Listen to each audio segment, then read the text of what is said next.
Ferjiba Hanifah yang merupakan general practice di Rumah Sakit Umi Bogor ini, yang akan dibahas terkait dengan, ingat nggak kalau 19 April kemarin itu adalah Hari Liver Sedunia, sementara 18 Aprilnya Hari Diabetes. Nah, dua hal inilah yang akan jadi topik bahasan kita bersama Dr. Jiba. Ngomong-ngomong, bagaimana kabar hati Anda? Bukan hati yang liver tapi ya, yang hati yang kaitannya dengan perasaan aman. Insya Allah. Baiklah, kita sapa Dr. Ferjiba Hanifah yang sudah ada di ujung sana. Assalamualaikum warahmatullahi wabarakatuh, Dok. Waalaikumsalam. Maaf terlambat sedikit, ada gangguan internet tadi ya. Tidak apa-apa, Bu. Jadi persisnya terkait dengan 2 hari kemarin, yang satunya hari liver, yang satunya hari diabetes, bahasan kita persisnya jadi kenali dan cegah diabetes serta hepatitis gitu ya. Ya, betul. Oke. Baiklah Ikhwan Ahwat, Dr. Jiba segera akan menjelaskan terkait bagaimana mengenal serta mencegahnya. Silahkan, Dok. Baik, terima kasih banyak, Ibu. Assalamualaikum warahmatullahi wabarakatuh. Waalaikumsalam warahmatullahi wabarakatuh. Oke, selamat pagi pendengar setia dari Radio Rastil. Sebelumnya aku perkenalkan diri dulu. Nama saya Dr. Ferjiba. Kemudian hari ini kita akan ngobrol-ngobrol nih terkait tadi yang sudah dibilang sama Ibu ya, yaitu DM sama hepatitis. Mungkin dari Bapak Ibu yang ada di sini mungkin udah sering dengar ya terkait DM atau kencing manis, sudah familiar gitu. Dan juga sama hepatitis pastinya juga sudah pernah dengar. Nah, nanti kita akan mengulik lagi lebih dalam terkait dua penyakit ini ya, berkaitan dengan 18 dan 19 April kemarin itu adalah hari terkait DM dan juga liver sedunia. Oke. Pertama-tama untuk DM ini yang terkhusus ya, ini aku bahas DM dulu. Jadi untuk kencing manis ini, 1 dari 4 orang itu tidak menyadari kalau misalnya dia itu terkena diabetes. Nah, kenapa bisa tidak menyadari? Karena memang untuk diabetes ini kita harus check up rutin. Sedangkan kalau misalnya kita tidak check up rutin, kita nggak tahu kita kena atau enggak. Dan biasanya baru pada datang itu kalau udah ada gejala komplikasi. Seperti matanya sering rabun. Ternyata tapi kalau ke dokter mata, aman aja, normal gitu. Terus juga kalau misalnya ada luka nih, luka di tangan atau kaki, yang paling sering tuh kaki ya. Nah, itu tapi nggak sembuh-sembuh. Nah, pada saat ada komplikasi seperti ini, pasien itu baru datang ke rumah sakit atau puskesmas gitu. Nah, jadi kita bahas dulu nih, untuk DM atau diabetes mellitus atau kita lebih familiarnya kencing manis ya, itu adalah kondisi di mana gula darah kita itu meningkat lebih tinggi dari normalnya gitu. Nah, jadi untuk ini aku bikin analoginya ya. Jadi di tubuh kita itu ada namanya kunci. Kunci ini fungsinya itu untuk masukin gula ke dalam sel biar gula darah itu tidak numpuk di darah gitu. Namanya kunci ini adalah insulin. Nah, insulin ini tuh dihasilkan oleh organ kita yang namanya pankreas. Gitu. Nah, kalau pada orang-orang normal, si kunci ini tuh berfungsi dengan baik. Tapi kalau pada orang-orang yang terkena kencing manis atau diabetes, kunci ini tidak berfungsi dengan maksimal. Makanya terjadilah penumpukan gula darah sehingga menyebabkan beberapa gejala. Nanti kita akan bahas gejalanya ya. Oke. Nah, sekarang kita lanjut jenis diabetes ya, Bu ya. Nah, jadi sebenarnya yang banyak banget terkena diabetes itu adalah yang tipe 2. Yang tipe 2 itu adalah jadi dia itu ada si kunci ini, dia ada insulin, tapi insulinnya itu tidak berfungsi dengan maksimal gitu. Nah, ini ada beberapa faktor juga. Nah, kalau yang tipe 1 itu yang memang di organnya, ya si pankreas ini tidak bisa menghasilkan insulin, seperti itu. Nah, yang kita banyak akan bahas itu adalah DM tipe 2-nya, seperti itu. Nah, tadi kan aku sudah bahas kalau DM tipe 2 tuh faktor risikonya banyak banget. Jadi faktor yang utama itu seperti pertama ya, pola makan yang tidak sehat. Sebenarnya kalau gula itu untuk kencing manis tuh nggak selalu dari makanan manis aja, makanan lemak juga, terus juga dari kalau makannya bersantan-santan seperti itu juga mempengaruhi kencing manis gitu, bisa meningkatkan risikonya. Kemudian juga selain itu kalau misalnya kita kurang aktivitas seperti misalnya sehari-hari kita kan kerja atau atau banyak duduk di rumah gitu, tapi aktivitas fisiknya nggak ada. Nah, itu bisa menyebabkan meningkatnya faktor untuk terjadi kencing manis ini.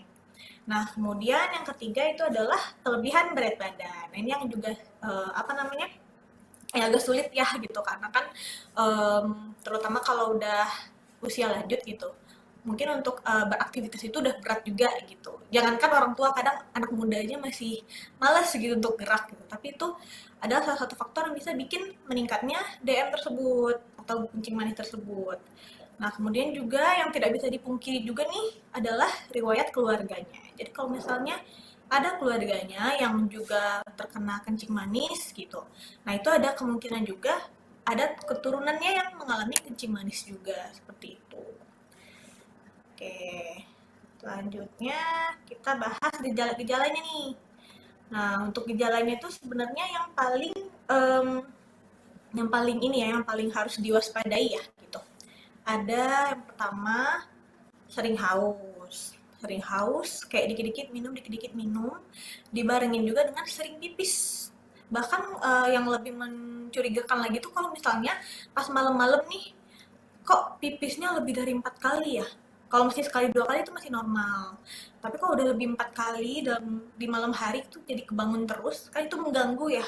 Nah itu tuh bisa diwaspadai juga sebagai kencing manis gitu. Terus juga sering lapar dan juga penurunan berat badan, tapi tanpa sebab gitu. Apalagi kalau dirasa makannya banyak, tapi kok berat badannya nurun ya gitu. Nah itu kita boleh segera screening. Nah untuk screening pun bagusnya ke puskesmas dulu, ke fase 1. Karena kan di fase 1 itu ada dokter umumnya, kemudian juga ada labnya gitu ya. Oke. Nah, tapi justru yang bahaya itu karena si kencing manis itu tuh nggak ada gejala kadang atau nggak sadar gitu kalau si sering yang tadi aku jelaskan itu tuh muncul di tubuhnya jadi kayak diabaikan gitu itu yang bahaya. Nah, karena kan tahu-tahu kita tidak mengenangani si kencing manis ini tahu-tahu dia tinggi gitu jadi badan kita bisa drop gitu. Nah kemudian aku mau bahas bahayanya juga nih atau komplikasi dari kencing manis ini.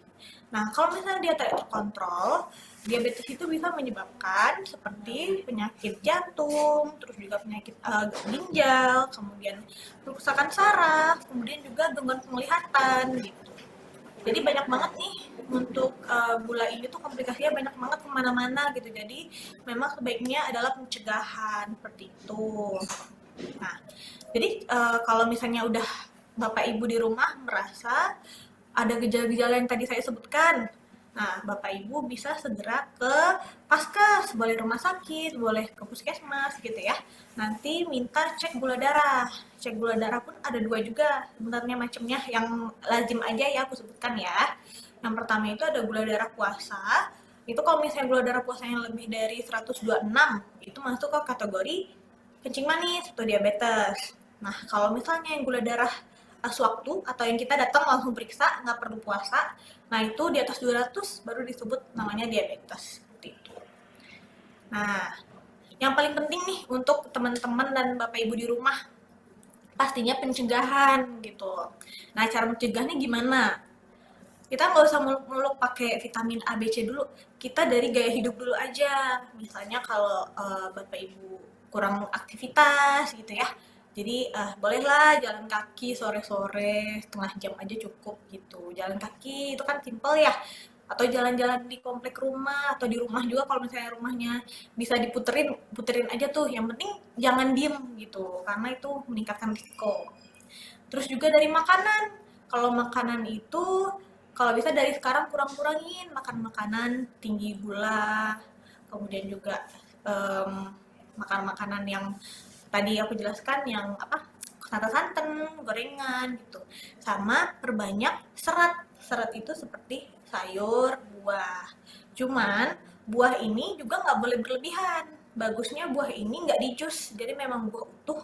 Misalnya kayak buah apel satu, atau pisang satu, terus juga pir gitu. Pokoknya yang tinggi seratnya. Karena kita tidak merekomendasikan jus karena jus itu apa namanya bisa menurunkan seratnya, dan juga kan dalam satu jus itu tidak cuma satu buah gitu, jadi banyak kan, bisa dua tiga buah, dan itu bisa meningkatkan risiko naik juga gulanya seperti itu, karena kan di buah juga ada gula, kandungan gulanya gitu.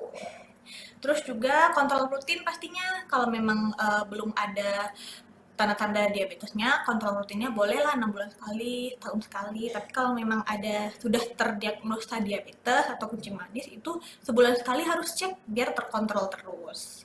Nah, kalau misalnya udah terkena, maka pasti membutuhkan obat. Nah, obatnya juga ada dua tuh. Ada obat yang minum, ada yang suntik. Nah, itu pun nanti tergantung dari dokternya yang akan ngecek bagusnya obat minum atau suntik gitu.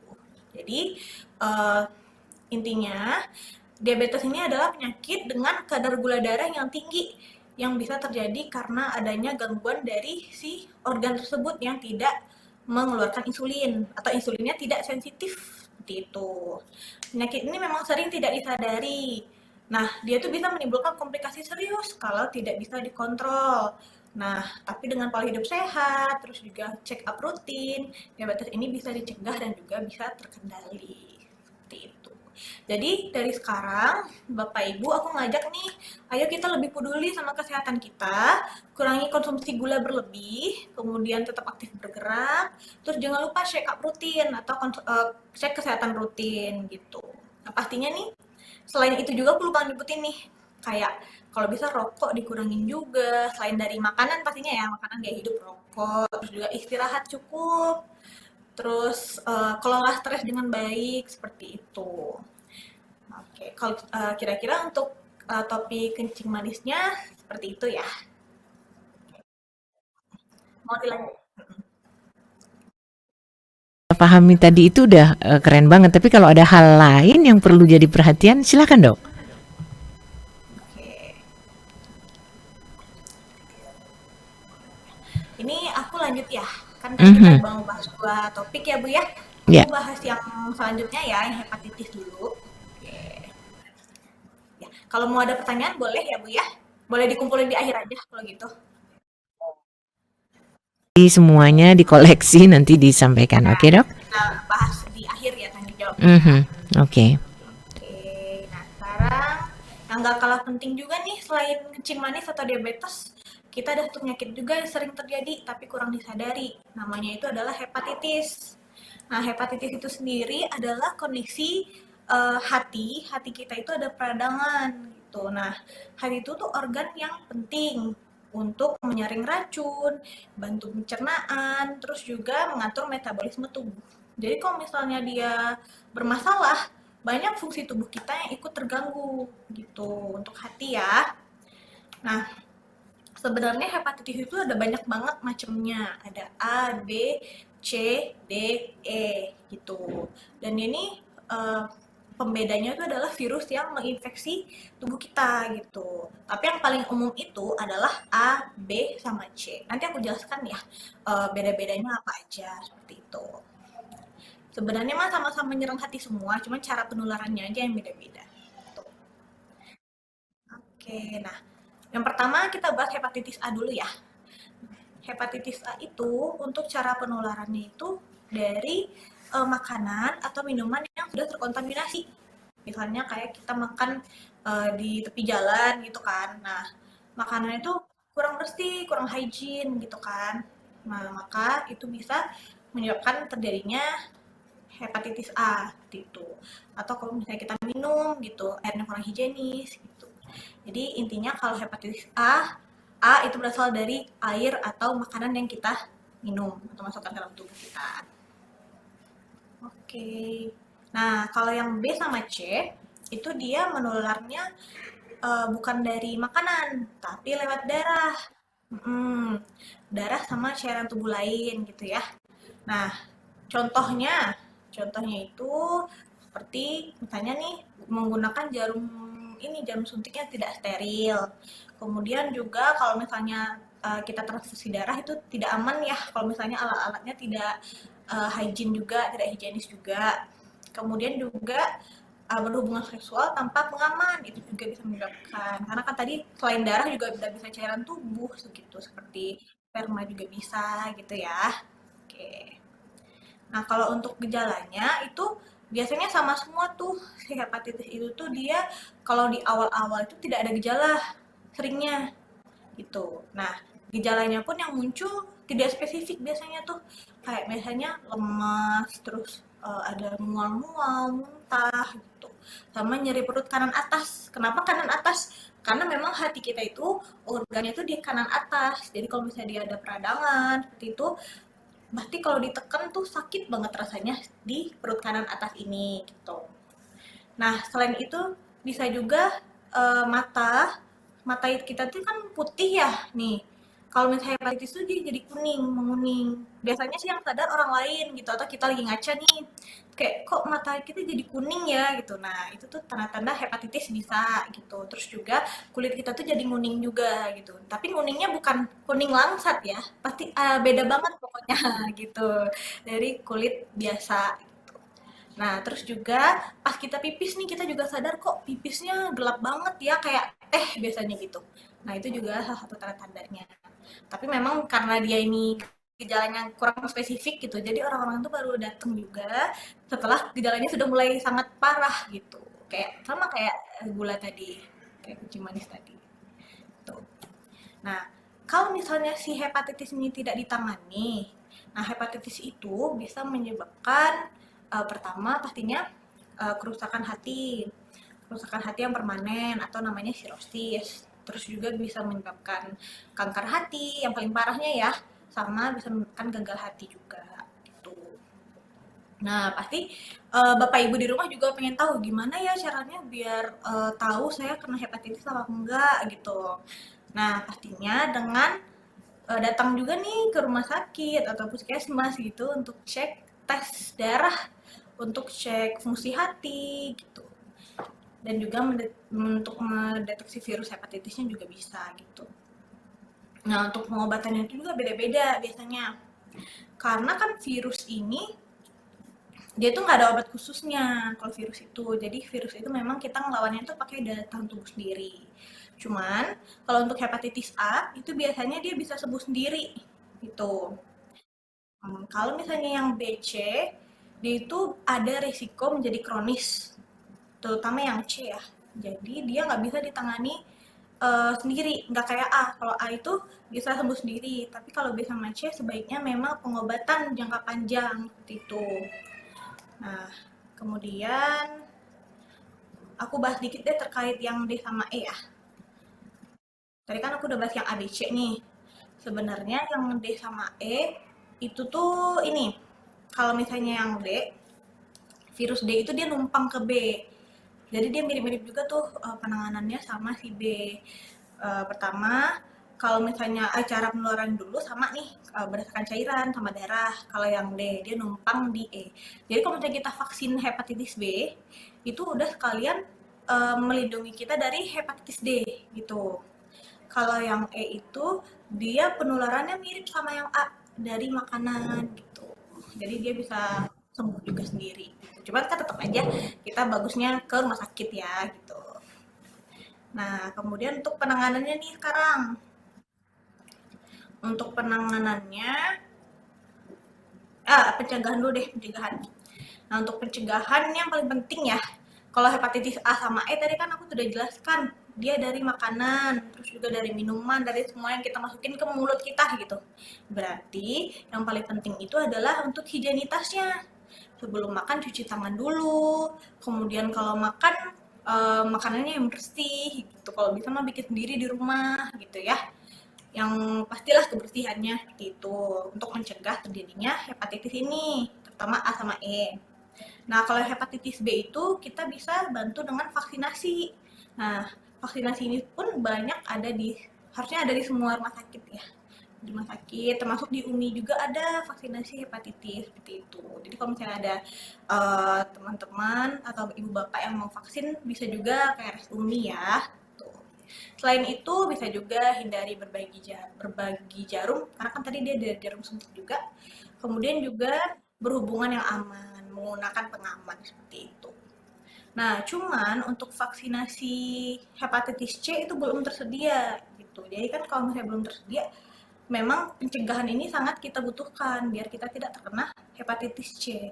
Di mana hepatitis C juga merupakan salah satu hepatitis yang bisa mengarah ke kronis yang tadi bisa menyebabkan gagal hati, kemudian pengerasan hati seperti itu. Jadi bahaya ya kalau dibiarkan gitu.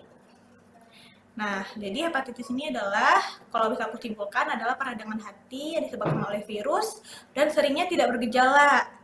Tapi kalau dengan menjaga kebersihan, terus kita vaksinasi, dan pemeriksaan dini, penyakit ini tuh bisa banget dicegah. Jadi Bapak Ibu di rumah nih, kita juga harus lebih peduli sama kesehatan kita tadi ya terkait hepatitis, gula gitu dengan cara gaya hidup sehat, terus juga vaksinasi untuk hepatitis, terus juga screening rutin untuk gula seperti itu. Dan juga hindari risiko penularan. Kemudian ya seperti itu untuk hepatitis. Sekian untuk hepatitis.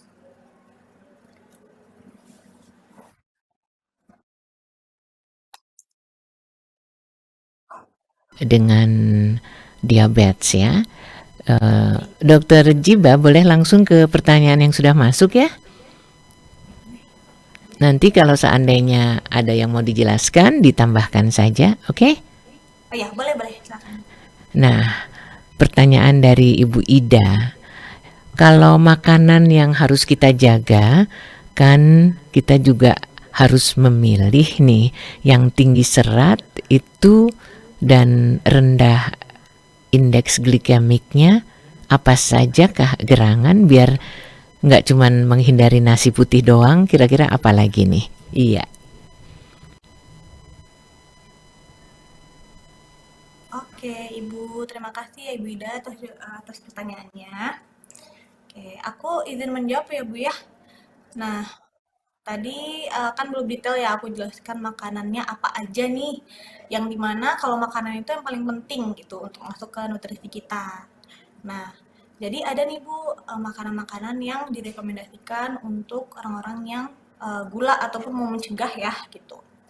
Jadi kalau nasi putih itu boleh ya Bu ya, tapi lebih baik itu disarankannya nasi merah karena nasi merah itu indeks glikemiknya lebih rendah dibandingkan nasi putih gitu. Nah, paling untuk di rumah itu bisa digunakan setengah atau satu porsi kecil aja untuk nasi putihnya. Jadi kalau pada DM itu kita pakai ini apa namanya? Ada istilahnya di Kemenkes itu piring isi piringku. Nah isi piringku itu memang porsinya gini, seperempat karbo, kemudian seperempat lagi protein kayak ya ayam, ikan, telur gitu, sama setengahnya lagi serat itu sayur buah. Nah itu ya overall seperti itu, cuman kalau untuk DM ini memang lebih spesifik nih kita. Nah kalau mau proteinnya itu disarankan yang seperti telur rebus, terus juga telur dadar. Tapi kalau pakai minyak nih, minyaknya dikit aja. Jadi memang cuma buat numis doang itu nggak apa-apa. Gitu. Asalkan jangan deep fried aja, jangan yang gorengan apa kayak gorengan gitu kan deep fried gitu. Kemudian juga untuk sayur-sayurannya pasti apa aja boleh sih kalau sayur-sayuran ya, tapi diutamakan yang rebus-rebusan ya, terus juga tumis-tumisan juga boleh gitu, apa aja bayam, buncis, wortel gitu. Nah terus juga boleh konsumsi teh sebenarnya asalkan nggak pakai gula, tapi ya sebenarnya semua makanan itu asalkan nggak berlebihan aja gitu Bu, nggak ada pantangan yang gimana-gimana, cuman ya makanan manis-manis tuh harus dikurangi seperti itu. Terus juga nih kalau buat DM itu biasanya kita 3 kali makan besar, 2 kali snack diantaranya. Jadi antara pagi siang snack, antara siang malam snack gitu. Nah snacknya itu boleh berupa buah. Buahnya itu pun boleh buah pir, buah apel, jeruk gitu. Yang serat-seratnya tinggi ya gitu. Dan juga tadi seperti yang aku bilang kalau bisa utuh jangan di jus gitu. Karena kan kalau di jus itu um, selain dia menurunkan seratnya, kita tuh nggak berasa aja nggak berasa kenyang juga minum jus gitu. Sedangkan kalau makan buah ada rasa kenyangnya gitu. Jadi lebih terkontrol untuk makannya seperti itu. Selain itu juga boleh tuh kayak ikan bakar juga boleh untuk proteinnya, ayam tanpa kulit. Jadi intinya lemaknya dikurangi. Daging pun juga boleh, tapi daging yang lemaknya sedikit tuh. Karena kan daging juga banyak ya yang lemaknya banyak gitu. Itu memang lebih enak sih sebenarnya, cuman lebih sehatnya memang daging merah aja gitu. Gitu sih paling. Sama air putih Bu yang paling utama, minimal 2 liter per hari.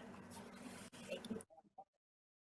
Ya, atau 1,5 sampai 2 liter per hari. Mhm. Soalnya dokter juga bilang kan banyak pipis, kemudian banyak minum itu bagian dari hadirnya si gula yang nggak Ya, dipanggil ini ya. mm, tuh. Baik, kita lanjut ke ini pertanyaan berikutnya, tidak ada namanya. Dok, boleh tanya kalau minum metformin tetapi dikombinasi dengan herbal itu boleh nggak sih? Karena ada yang bilang kalau rebusan cengkeh bagus buat gula. Iya, terima kasih. Oke, baik terima kasih untuk pertanyaannya. Aku izin menjawab ya Bu ya.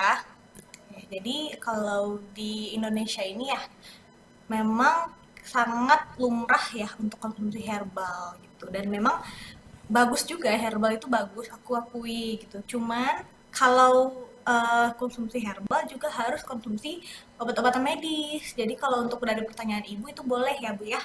Asalkan ibu tetap minum metforminnya sesuai aturan misalnya 2 kali 1 atau 3 kali sehari itu boleh ya Bu ya.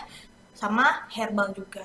Yang tidak disarankan atau tidak boleh itu adalah misalnya kita udah tahu sakit, misalnya apa darah tinggi, gula atau hepatitis tadi, tapi kita tetap maunya herbal aja. Nah, itu kurang tepat ya.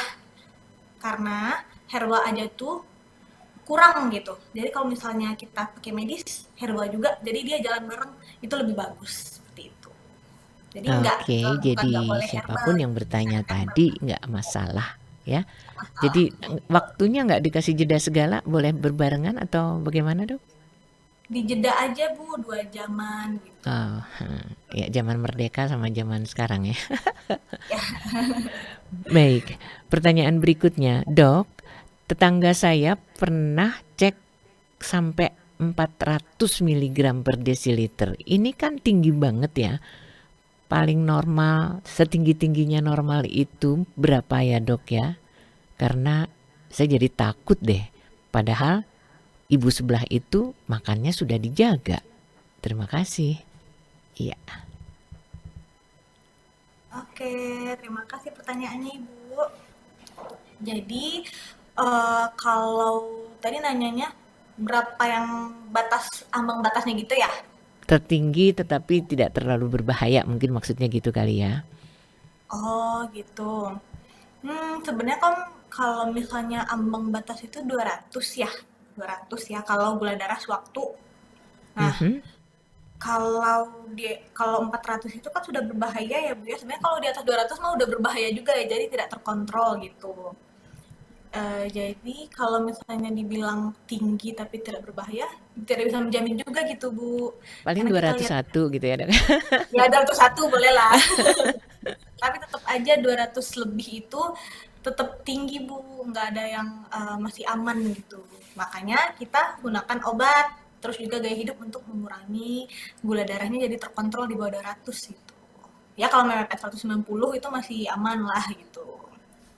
Kayak gitu sama apalagi pertanyaannya ya aku lupa. Nggak ada, itu tadi terkait cuman Itu dengan aja. kalau paling tingginya berapa. Terus saya pernah dikasih tahu, coba deh daun kelor itu bagus loh, rebus terus minum airnya. Ini berarti sama dengan herbal yang tadi dokter maksud ya. Terima kasih. Iya. Iya betul Ibu, rebusan-rebusan cengkeh kek, atau apapun gitu yang herbal itu nggak apa-apa ya asal diminum sama obat medis, seperti itu. Nah, sekarang pertanyaan berikutnya terkait dengan hati. Kalau yang sakit bukan lever tapi hatiku beneran itu apa Mbak Nuning? Just kidding. Oh, oh. Ya dokter bisa jawab sih. Misalnya dengan nggak peduli pada apapun gitu dok. Orang Iya, sakit Di hati itu kan biasanya karena kepedulian yang tinggi ya. Iya, betul. Kalau sakitnya bukan di organ ya, tapi lebih ke hati pikiran ya, let it flow aja lah ya. Mhm. Gak usah Jadi terlalu, bukannya nggak peduli, tapi jangan terlalu baper gitu ya dok ya. ya, Haha. ikhlas aja. Ini ada pertanyaan dari Ibu Dita ya. Apakah gula darah yang rendah banget juga berbahaya? Kalau tinggi banget berbahaya, rendah banget juga kah? Nah, tandanya apa ya kalau yang rendah? Terima kasih Mbak. Iya, Oke, terima kasih Ibu pertanyaannya. Nah, ini pertanyaannya bagus ya, karena aku tadi belum sempat membahas nih yang di rendah ya. materi aku. Yang rendah. Mm-mm. Jadi, memang gula darah ini tricky ya. Dia tinggi salah, rendah juga salah. Mhm. Nah, disebut rendah itu kalau misalnya dia di bawah 70 ya. Di bawah 70 gula darahnya.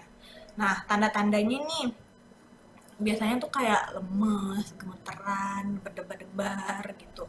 Pokoknya gejala itu kayak kenapa ya abis makan obat kok jadi gemeteran, lemes. Nah, itu kemungkinan gula darahnya tuh jadi turun drop gitu. Nah, kalau misalnya nih kita selalu edukasi ya kalau ke pasien yang konsumsi obat-obatan, misalnya kita kayak naikin dosisnya nih, kita selalu edukasi ibu nanti kalau misalnya ada gejala-gejala lemas, gemeteran, pusing kepalanya, keringetan gitu. Nah, itu tuh tanda-tanda gejala dari turunnya gula darahnya terlalu drastis juga gitu. Jadi Mhm. memang harus segera ke RS untuk dilakukan peningkatan gula darahnya, biasanya diinfus ya gitu. Dan apa namanya? Kalau hipoglikemi juga ini, namanya hipoglikemi ya kalau gula darahnya rendah. Rendah. Itu Mhm. bahkan bisa bikin penurunan kesadaran, jadi nggak sadar. Tuh, nah itu yang udah bahaya juga tuh. Gitu. Jadi memang tricky juga sih untuk gula kencing manis ini. Makanya nanti kalau sedang konsumsi, nanti bisa tanyakan ke dokternya gitu. Kayak kalau misalnya dosisnya sudah sesuai atau belum. Kalau misalnya nanti saya muncul gejala ini, saya harus apa gitu. Biasanya sih disaranin dulu nih, oh minum teh manis dulu aja bu, gitu. Bisa juga gitu. Baik. Ini dari 0811 sekian sekian. Pengen tahu soal penyakit yang lever tadi deh. Betul nih nggak boleh minum alkohol, nggak boleh ngerokok juga. Terus kalau saya beratnya sekarang 82, berarti kebanyakan overweight ini juga akan berpengaruh kah terhadap gangguan liver, Dok? Terima kasih. Oke, makasih ya pertanyaannya.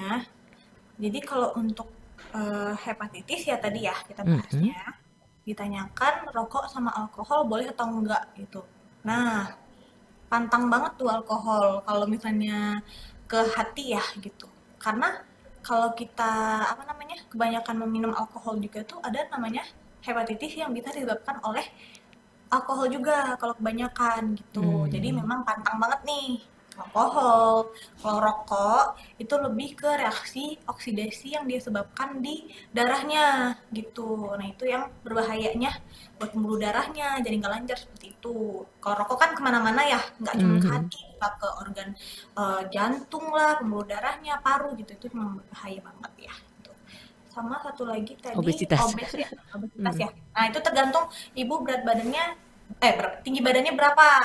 Nah kita cek dulu nih apa namanya BMI-nya, indeks massa tubuhnya berapa. Kalau memang masuk ke kategori obes itu juga bahaya gitu. Karena kan obes itu bisa apa namanya membuat organ-organ tubuh kita itu kerjanya itu nggak maksimal gitu. Jadi bisa gampang terkena penyakit seperti itu. Jadi memang kita selalu sarankan untuk menurunkan berat badan juga. Gitu. Sekalian diet, sekalian gaya hidup sehat, sekalian nurunin berat badan gitu. Sebenarnya nurunin berat badan tuh bonus gitu. Yang penting mah gaya hidup sehatnya. Seperti itu. Turun karena gaya hidup sehat juga ya. Betul. Biasanya overweight itu karena makannya enak-enak. Terkait dengan dua penyakit yang kita bahas ini, Dok, itu yang namanya minyak pengaruhnya banyak banget ya, goreng-gorengan gitu. Wah, pengaruhnya banyak Baik banget. baik untuk Mm-mm. hepatitis ataupun juga untuk diabetes. Iya, betul. Padahal kan Ya, enak yang digoreng. Aku juga mengakui enak digoreng. Cuman memang kita tuh harus bisa ngontrol juga seberapa banyak kita konsumsi minyak gitu.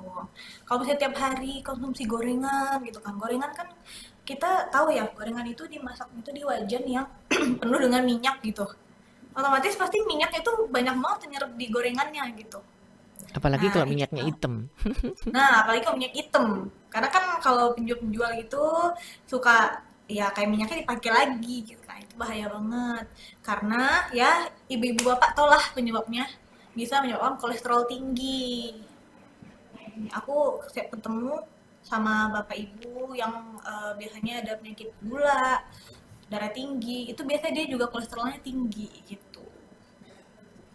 Jadi memang karena si kolesterol tinggi, terus jadi kadar LDL namanya kolesterol jahatnya tinggi di tubuh, itu Mhm. bisa menyebabkan penyakit-penyakit kayak DM, kencing manis, darah tinggi, hepatitis juga gitu. Oke, kita sudah di penghujung waktu, jadi nanti kita simak Ikhwan Ahwat closing idea-nya dari dokter yang hadir hari ini, Dokter Jiba yang dari Rumah Sakit Umi Bogor ya. Di alamatnya kalau nggak salah, betul ya dok ya, Jalan Empang 2, nomor 2, Bogor ya. Betul Ibu. Baik, kita simak Ikhwan Ahwat closing idea dari Dokter Jiba terkait dengan biar kita nggak terpapar oleh yang namanya gangguan diabetes dan hepatitis itu seperti apa. Silakan dok. Oke, nah jadi nih tadi kita udah dengar ya Bapak Ibu semuanya terkait gula, hepatitis, aku juga sedikit menyinggung tentang darah tinggi ya. Jadi ini Mhm. adalah penyakit-penyakit yang sering kita tuh nggak sadar. Kita nggak sadar, tapi kalau misalnya dibiarin juga dampaknya serius banget, bisa jangka panjang seperti itu. Jadi kita harus lebih aware sama kesehatan dan pastinya penyakit ini tuh bisa banget dicegah dengan pola hidup sehat, terus juga pemeriksaan rutin, kemudian juga edukasinya tepat juga nih seperti saat ini kan aku sudah memberikan edukasi ke Bapak Ibu, jadi Bapak Ibu kedepannya lebih tahu lah gini, oh kalau misalnya ada gejala ini aku ke rumah sakit atau ke puskesmas untuk segera cek rutin seperti itu. Jadi dari langkah kecil yang aku lakukan hari ini, semoga bermanfaat untuk Bapak Ibu ke depannya. Nah, ke depannya juga Bapak Ibu lebih bisa bijak dalam memilih makanan, terus juga memilih tindakan pengobatannya, terus menjaga kebersihan, dan juga peduli terhadap kesehatan diri sendiri. Seperti itu dari aku. Baik, terima kasih sekali Dokter Jiba dengan bahasan kali ini tentang gula darah dan juga tentang penyakit hati. Mudah-mudahan bukan cuma hati yang di dalam dada rasa saja ya, tapi juga yang biasanya memang mengganggu kesehatan secara fisik. Sekali lagi, terima kasih ya dok ya dari Rumah Sakit Umi Bogor di Jalan Empang 2 nomor 2. Ikhwan Ahwat, Iya, mudah-mudahan kita betul-betul bisa jaga pola hidup, gaya hidup kita. Kalau kepengen yang manis-manis, sebaiknya menikmati sesuatu yang gak manis sambil di depan cermin. Kan Anda sudah manis ya. ya, setuju. Eh, Baik, sekali lagi terima kasih. Billahi taufiq wal hidayah. Wassalamualaikum warahmatullahi wabarakatuh. Waalaikumsalam warahmatullahi wabarakatuh. Terima kasih Bapak Ibu semuanya.